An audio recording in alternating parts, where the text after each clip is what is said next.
All right, class, this is Chapter 3, Section 2, The Rise of Sumer.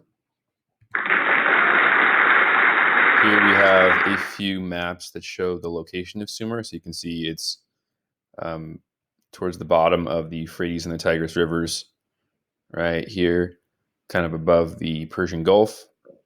And, so it's the bottom right portion of the Fertile Crescent, which would have spanned all over here like that. We have two main ideas in this section. The first main idea is the Sumerians created the world's first advanced society. And the second main idea is religion played a major role in Sumerian society. So by 3000 BC, which is approximately 5,000 years ago, several hundred thousand Sumerians settled in Mesopotamia. So several hundred thousand, I don't know the exact number, but let's just say 400,000, 500,000. That's probably 2 to 3 times the size of San Leandro. All right, so there were a lot of people in the region, considering this was an ancient civilization. People lived in city-states, but most were still farmers. So there's a few parts of the city-state. The city-state consists of a city and all the countryside around it.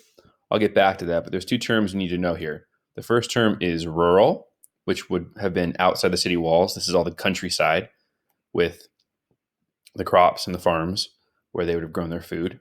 And the term urban, which means it's the city, right? It's the inside of the city walls with the buildings and the shops and all of that. This picture is New York City, so they wouldn't have looked like this, right? Mesopotamia would have been a lot simpler, but the idea is the same. So here is an image of the whole city-state, okay? This city-state, again, consists of the city and all the countryside around it. You can see in the image here that you've got the farmland on the outside, like I mentioned. You've got the wall for protection. You've got the river over here with irrigation and canals leading into the city to provide water. And so again, people lived in city-states, but most were still farmers. And city-states fought wars to control more farmland. Like we mentioned, once they started growing crops, then there's something to steal from each other. So that created wars. And they built huge walls for protection from invaders. So you can see the wall. They built that to protect from invaders that would try to come in and steal stuff in the city and, generally wreak havoc on their city-state. Kish, Uruk, and Ur were a few city-states that battled for power. So you can see in this map here, Kish, Uruk, Ur, there's a bunch of other ones here, were city-states within Sumer that fought for power, right? So they would have battled for power, they would have battled for farmland, and all that. Akkadians were a different society with a different language. So you can see they Akkads up here, the Akkadians, and it emerged north of Sumer, which you can see here. And there was peace between Akkad and Sumer for a long time. So that's what this silly little comic here of Kung Fu Panda. Hey, Master Shifu, I've got loads of inner peace already now. Isn't it great? You're lame. So that's just, a play on the inner peace and the idea that there was peace between Akkad and Sumer for a long time. Okay, so here we have one of the first emperors of the Akkadian Empire, Sargon, who used a permanent army to defeat all city-states in Sumer within all the Fertile Crescent. So he was a pretty massive, leader that kind of took control of everything in the region. And when Sargon's rule ended after 50 years, there was chaos until Sumer regained control. A couple more terms here. We've got Gilgamesh, which we'll do an activity with this later. But Gilgamesh was another legendary figure in Sumerian literature. it's I think they're not entirely sure if he was actually an emperor in the region, but there's a story, the Epic of Gilgamesh, based on him.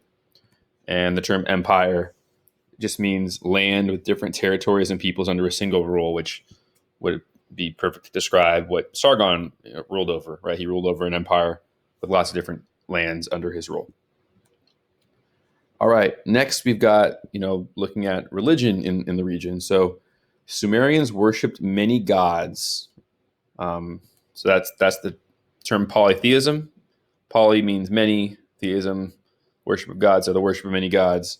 Um, so they worship many gods, and they believe they controlled everything. So they believe that the gods brought floods, illness, health, and wealth. Right. So here you can see they would have brought things like natural disasters, earthquakes, volcanic eruptions, hurricanes, tornadoes.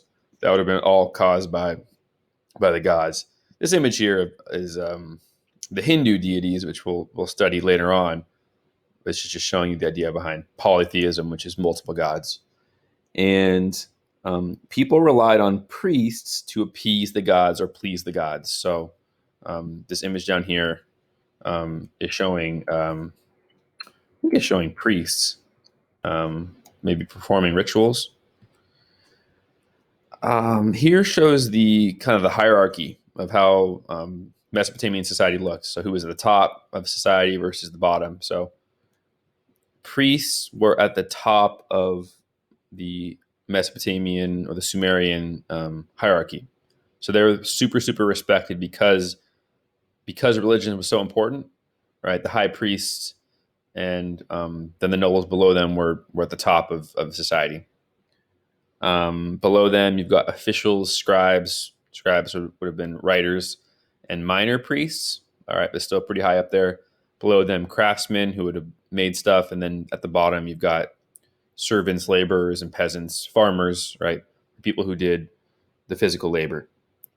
In Mesopotamian society, men and women played different roles. So generally speaking, men had the power; they controlled the law, whereas women were at home, took care of the children.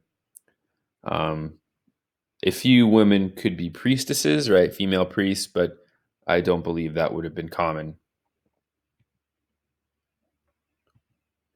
All right, so the big idea for this section is that the Sumerians developed the first civilization in Mesopotamia. All right, thank you.